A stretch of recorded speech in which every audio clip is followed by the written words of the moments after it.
but I already tried.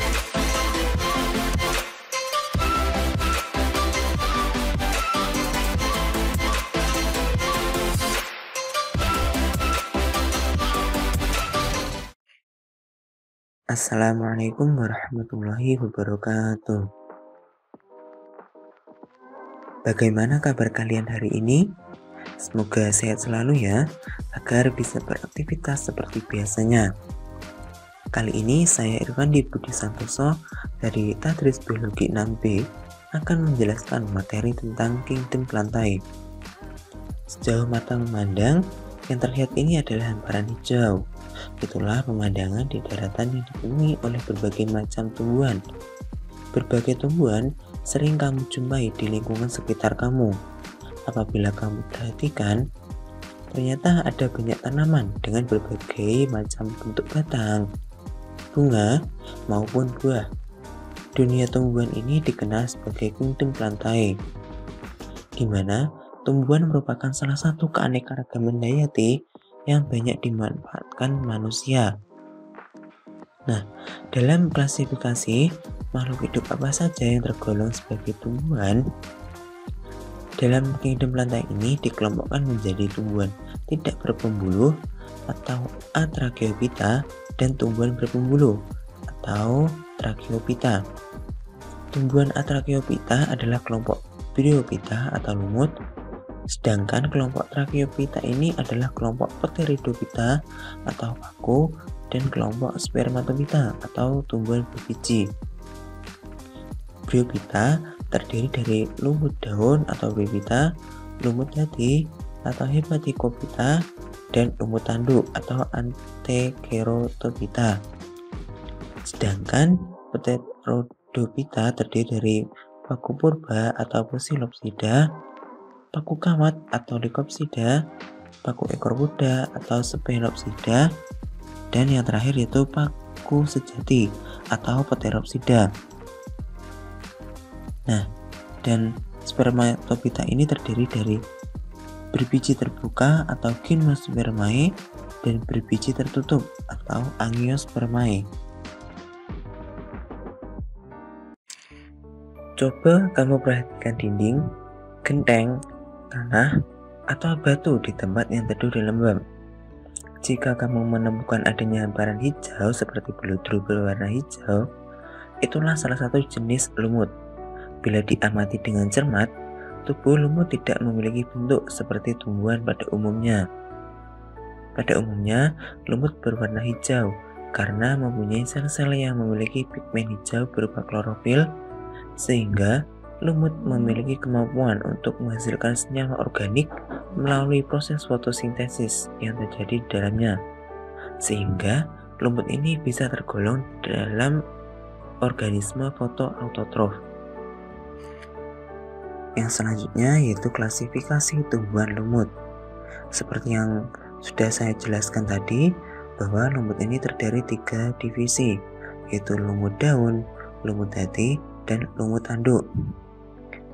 Nah, klasifikasi yang pertama yaitu lumut daun. Lumut daun merupakan lumut yang paling banyak dikenal. Nah, Bryophyta mempunyai struktur seperti akar yang disebut rhizoid, struktur seperti batang, dan struktur seperti daun. Tubuh fase gametofit lumut daun memiliki gametangium di bagian atasnya. Kebanyakan spesies lumut menghasilkan gamet berbeda, sehingga dapat dibedakan antara tumbuhan jantan dan tumbuhan betina. Akan tetapi ada juga yang menghasilkan antheridium dan archegonium pada satu tumbuhan. Tubuh fase sporofit yang dihasilkan akan tumbuh di bagian atas tubuh gametofit betina. Sporofit akan terus menempel pada gametofit dan bergantung untuk memperoleh nutrisi. Setelah dewasa, sporofit akan berubah warna menjadi kecoklatan. Pada beberapa spesies, sporangium dilapisi struktur seperti tudung yang disebut calyptra yang dihasilkan oleh archegonium. Jika spora lumut sampai ke lingkungan yang sesuai, spora itu akan berkecambah dan tumbuh menjadi filamen yang disebut protonema. Contoh dari lumut ini yaitu ada Polytrichum juniperinum, Pogonatum, Cirratum, dan Aerobiropsis longissima. Klasifikasi yang kedua yaitu lumut hati atau Hepaticophyta. Lumut hati mencakup 6.000 spesies tumbuhan tak berpembuluh. Bentuk tubuh gametofit lumut hati berbeda dengan gametofit lumut daun. Pada lumut hati, tubuhnya tersusun atas struktur berbentuk hati pipih disebut talus yang tidak terdiferensiasi menjadi akar, batang, dan daun. Tubuhnya terbagi menjadi 2 lobus, sehingga tampak seperti lobus pada hati. Siklus hidup lumut hati mirip dengan lumut daun, walaupun bentuk tubuhnya agak berbeda. Di dalam sporangium terdapat sel yang berbentuk gulungan yang disebut elytra. Elytra akan terlepas saat kapsul terbuka, sehingga membantu memancarkan spora. Pada beberapa lumut hati, gametangium berada pada struktur batang yang disebut archegoniofor. Nah, archegoniofor ini yang akan menghasilkan archegonium, dan antheridiofor yang akan menghasilkan antheridium. Lumut hati juga dapat melakukan reproduksi aseksual dengan sel yang disebut gemma, yang merupakan struktur seperti mangkok di permukaan gametofit. Contoh dari lumut hati ini ada Merkentia polymorpha dan Porella.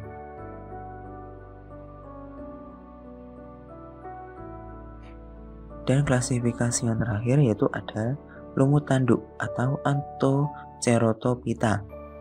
Lumut tanduk mempunyai gametofit mirip dengan gametofit lumut hati. Perbedaannya hanya terletak pada sporofitnya. Sporofit lumut tanduk mempunyai kapsul memanjang yang tumbuh seperti tanduk dari gametofit. Masing-masing mempunyai kloroplas tunggal yang berukuran besar, lebih besar dari kebanyakan lumut.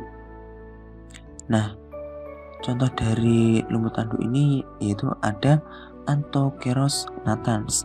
Pada spesies ini, archegonium dan antheridium melekat pada talus gametofit. Nah, ciri unik dari lumut tanduk adalah sporofit akan terus tumbuh selama masa hidup gametofit. Beralih pada reproduksi tumbuhan lumut. Nah, pada lumut terjadi reproduksi secara vegetatif atau aseksual dan generatif atau seksual. Reproduksi vegetatif terjadi dengan pembentukan spora melalui pembelahan meiosis sel induk spora di dalam sporangium. Spora tersebut kemudian tumbuh menjadi gametofit. Pada lumut hati, reproduksi secara vegetatif juga dapat dilakukan dengan pembentukan gimmicap dan fragmentasi. Reproduksi generatif terjadi melalui fertilisasi ovum oleh spermatozoid yang menghasilkan zigot. Zigot tersebut akan tumbuh menjadi sporofit. Nah, sporofit ini berumur pendek, yaitu sekitar 3-6 bulan. Reproduksi lumut terjadi secara bergantian antara generatif dengan vegetatifnya. Reproduksi vegetatifnya dengan spora haploid yang dibentuk dalam sporofit, sedangkan reproduksi generatifnya dengan membentuk gamet-gamet, baik gamet jantan maupun gamet betina yang dibentuk dalam gametofit. Ada 2 macam gametangium, yaitu archegonium dan antheridium. Archegonium adalah gametangium betina yang bentuknya seperti botol dengan bagian lebar yang disebut perut, bagian yang sempit disebut dengan leher. Yang kemudian antheridium adalah gametangium jantan yang berbentuk bulat seperti gada. Dinding antheridium terdiri dari selapis sel yang mandul dan di dalamnya terdapat sejumlah sel induk spermatozoid. Nah, tumbuhan lumut yang menghasilkan 2 macam alat kelamin pada tubuh yang sama disebut lumut berumah satu atau monoesis. Sedangkan tumbuhan lumut yang menghasilkan alat kelamin pada tubuh yang berbeda disebut lumut berumah 2 atau diesis.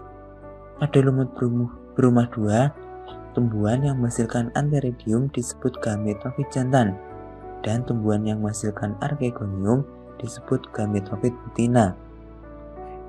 Kemudian, bagaimana sih metagenesis dari tumbuhan lumut? Nah, tumbuhan lumut mengalami metagenesis antara generasi gametofit dan generasi sporofit. Tahapan metagenesis pada tumbuhan lumut yaitu yang pertama, secara haploid yang jatuh di tempat lembab akan berkembang menjadi protonema. Nah, protonema akan berkembang menjadi gametofit. Gametofit adalah tumbuhan lumut itu sendiri. Gametofit akan menghasilkan antheridium dan archegonium. Antheridium menghasilkan gamet jantan dan archegonium menghasilkan gamet betina. Fertilisasi antara gamet jantan dan gamet betina akan menghasilkan zigot diploid. Nah, zigot akan berkembang menjadi sporofit. Pada sporofit terdapat sporangium atau kotak spora. Di dalam sporangium terdapat sel-sel induk spora diploid yang akan menghasilkan pembelahan meiosis menjadi spora haploid. Nah, tahapan dari metagenesis ini bisa dilihat pada bagian berikut ini. Kemudian kita beralih pada tumbuhan paku atau Pteridophyta. Kamu mungkin pernah makan sayur pakis.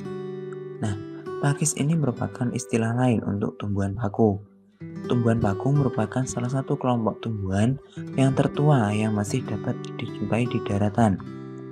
Tumbuhan paku ini termasuk tumbuhan berkormus, yang artinya tumbuhan yang memiliki batang, akar, dan daun yang sebenarnya, sehingga antara batang, akar, dan daunnya sudah memiliki pembuluh angkut xilem dan floem.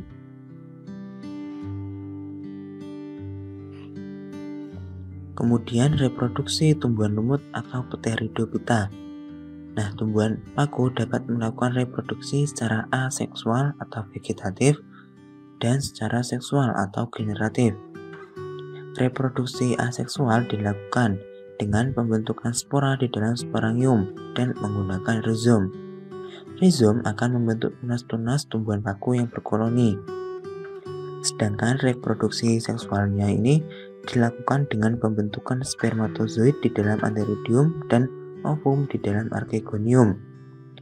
Fertilisasi antara spermatozoid dan ovum akan menghasilkan zigot yang akan tumbuh menjadi sporofit atau tumbuhan paku. Nah, tumbuhan paku akan mengalami metagenesis antara generasi gametofit dan generasi sporofit. Yang selanjutnya yaitu metagenesis tumbuhan paku. Secara umum, tahapan metagenesis pada tumbuhan paku yaitu spora paku haploid yang jatuh di tempat lembab akan berkecambah dan berkembang menjadi protalium yang juga memiliki sifat haploid. Kemudian protalium akan membentuk antheridium dan archegonium. Di dalam antheridium dibentuk spermatozoid, sedangkan di dalam archegonium dibentuk ovum. Jika terjadi fertilisasi antara spermatozoid dan ovum, akan terbentuk zigot yang diploid. Zigot akan tumbuh menjadi sporofit atau tumbuhan paku yang diploid. Sporofit selanjutnya akan membentuk sporofil atau daun pembentuk spora yang juga diploid. Sporofit akan membentuk sporangium. Di dalam sporangium terdapat sel induk spora yang akan membelah secara meiosis membentuk spora haploid. Nah, berdasarkan jenis spora yang dihasilkan, maka dikenal 3 jenis tumbuhan paku, yaitu paku homospora atau isospora. Merupakan kelompok tumbuhan paku yang hanya menghasilkan satu jenis spora saja. Misalnya pada paku kawat jenisnya yaitu Lycopodium clavatum. Untuk skemanya lebih jelas dilihat pada bagian berikut ini.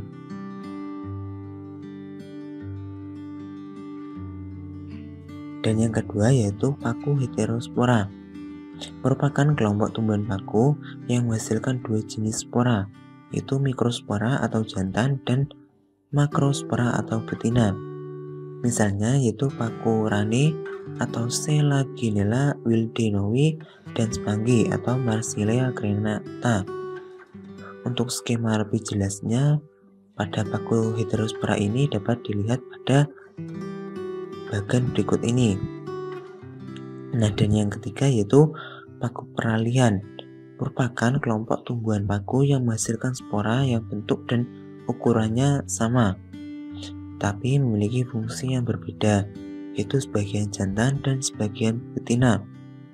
Nah, misalnya itu pada paku ekor kuda atau Equisetum debile. Nah, untuk skemanya lebih jelas dilihat pada bagan berikut ini. Tumbuhan paku diklasifikasikan berdasarkan ciri tubuhnya menjadi 4 subdivisi. Nah, yang pertama yaitu paku purba atau telanjang.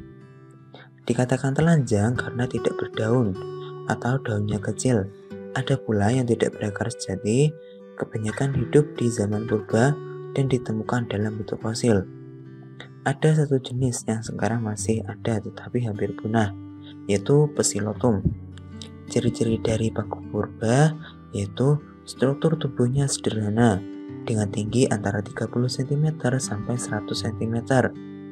Umumnya tidak memiliki daun dan akar jati, tetapi memiliki rizom yang dikelilingi oleh rizoid. Jika terdapat daun, daunnya berukuran kecil seperti sisik. Kemudian, ciri yang selanjutnya yaitu batang berruas-ruas dan berbuku nyata, bercabang-cabang, berklorofil, serta memiliki jaringan pengangkut. Ciri yang selanjutnya yaitu sporangium terkumpul dalam sinangium yang terletak di ketiak daun pada ruas-ruas batang. Dan ciri yang terakhir yaitu menghasilkan satu jenis spora.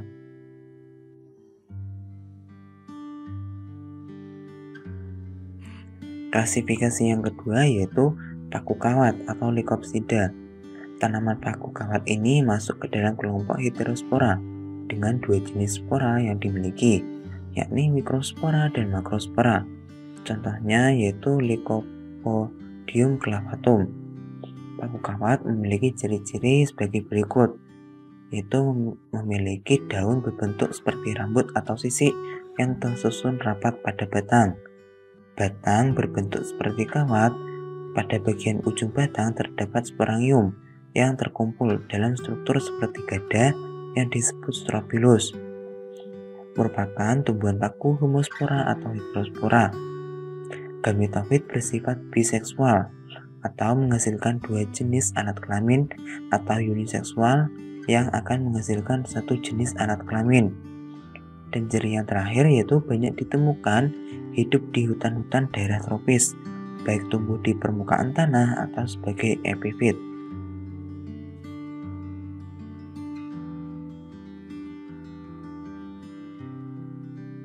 Klasifikasi yang ketiga yaitu paku ekor kuda atau Sphenopsida. Sphenopsida ini berupa tumbuhan paku dengan percabangan batang yang khas seperti uliran atau lingkaran, sehingga menyerupai ekor kuda.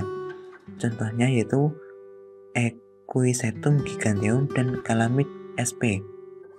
Ciri-ciri dari anggota ini yaitu memiliki tubuh dengan tinggi rata-rata 1 meter, tetapi ada juga yang tingginya mencapai 4,5 meter.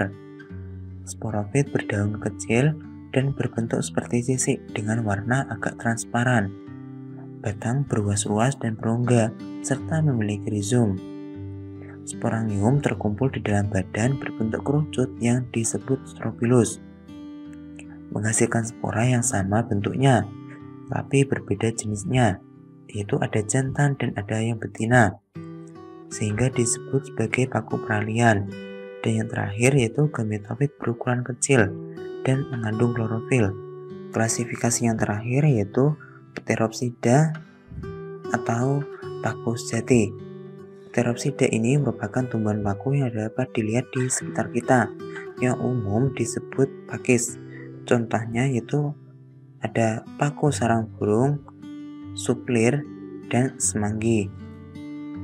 Ciri-ciri dari Pteropsida yaitu daunnya besar, daun mudah menggulung, sporangium terdapat pada sporofil atau daun penghasil spora. Batang terdapat di bawah tanah atau berupa rizom. Sporangium tersusun dalam sorus yang terletak di permukaan bawah daun dengan posisi di sepanjang tepi daun atau di dekat tulang daun. Sorus umumnya dilindungi oleh indusium. Pada paku yang hidup di air, sporangium terdapat di dalam sporokarpium. Dan ciri yang terakhir yaitu gametofit memiliki klorofil dengan ukuran bervariasi. Gametofit bersifat uniseksual yang menghasilkan satu jenis alat kelamin atau biseksual yang akan menghasilkan dua jenis alat kelamin.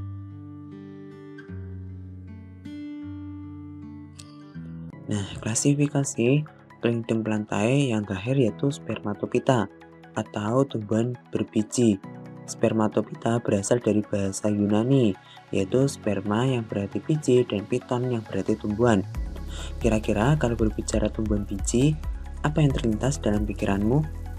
Ya, ada jambu, mangga, padi, kedelai, dan masih banyak lagi. Spermatophyta ini meliputi semua tumbuhan berpembuluh yang bereproduksi secara generatif dengan membentuk biji. Di dalam biji terdapat calon individu baru, beserta cadangan makanan yang terbungkus oleh lapisan pelindung. Spermatophyta merupakan anggota plantae sejati dan menghasilkan biji untuk perkembangbiakannya, sedangkan alat perkembangbiakannya tampak jelas dapat diamati, sehingga disebut sebagai phanerogame. Tumbuhan berbiji meliputi semua tumbuhan yang menghasilkan biji.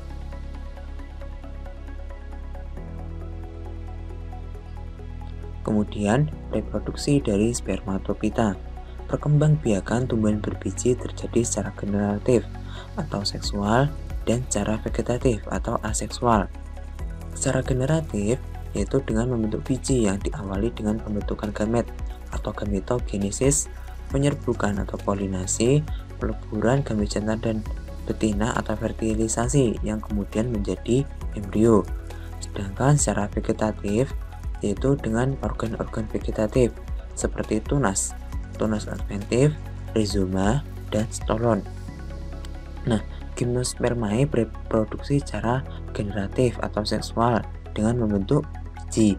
Alat reproduksinya berupa strobilus, terbentuk ketika tumbuhan sudah dewasa. Gymnospermae mengalami pembuahan tunggal. Nah, sedangkan Angiospermae memiliki alat perkembangbiakan berupa bunga.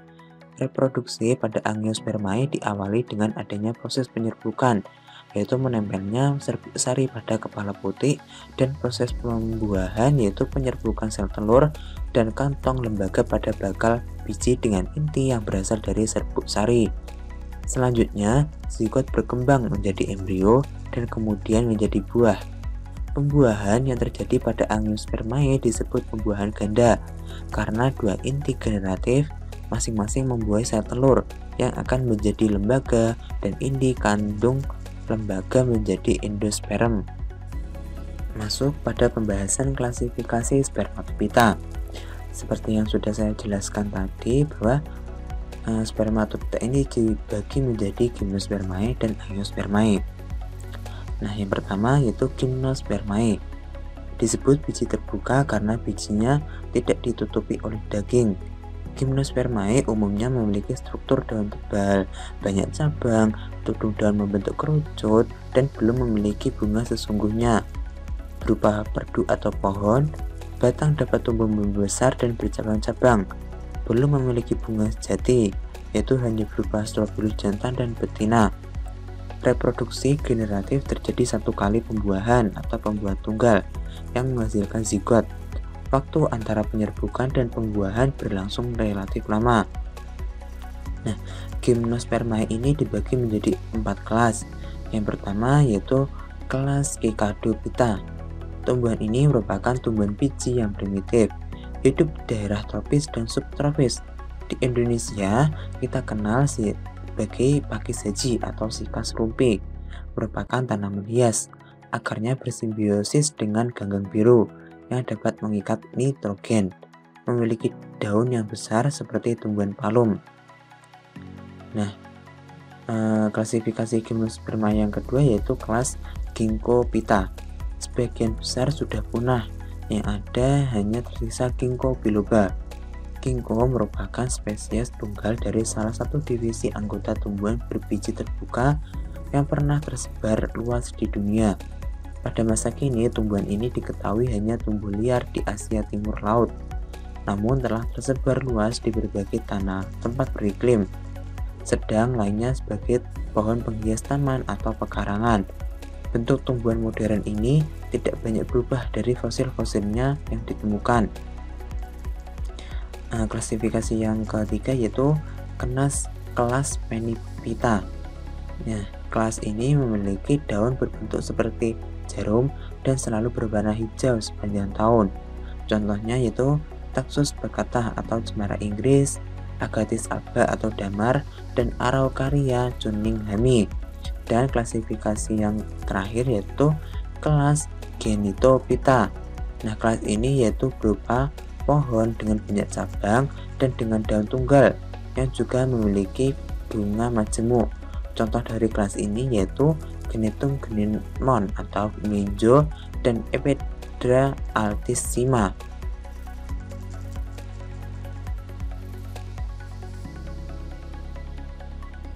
Selain Gymnospermae, yaitu ada Angiospermae atau berbiji tertutup. Disebut biji tertutup karena bijinya terbungkus oleh daging buah, memiliki alat reproduksi berupa bunga sempurna, yaitu ada benang sari, putik, bakal buah, bakal biji, mahkota, kelopak, dan tangkai.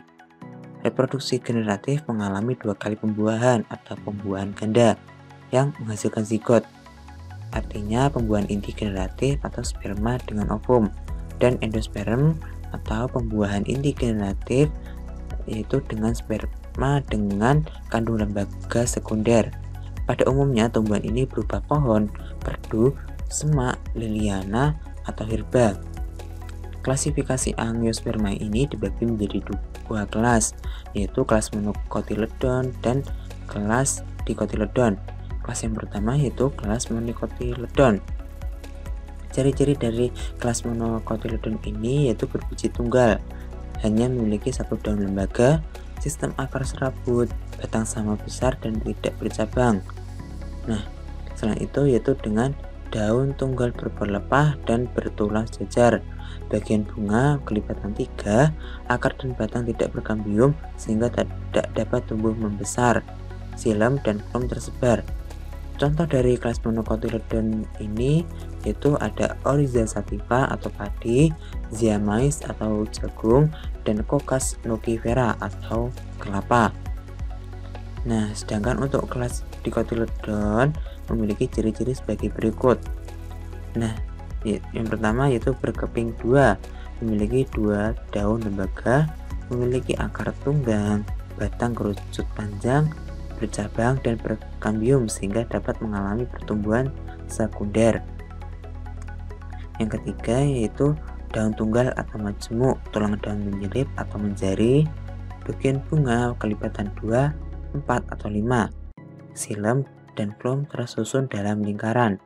Contoh dari kelas Dicotyledon ini yaitu ada Mangifera indica atau mangga, Manihot utilissima atau ketela pohon, dan Psidium guajava atau jambu.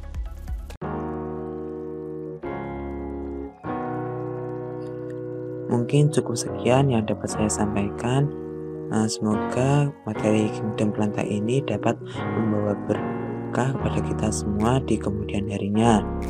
Terima kasih atas perhatiannya.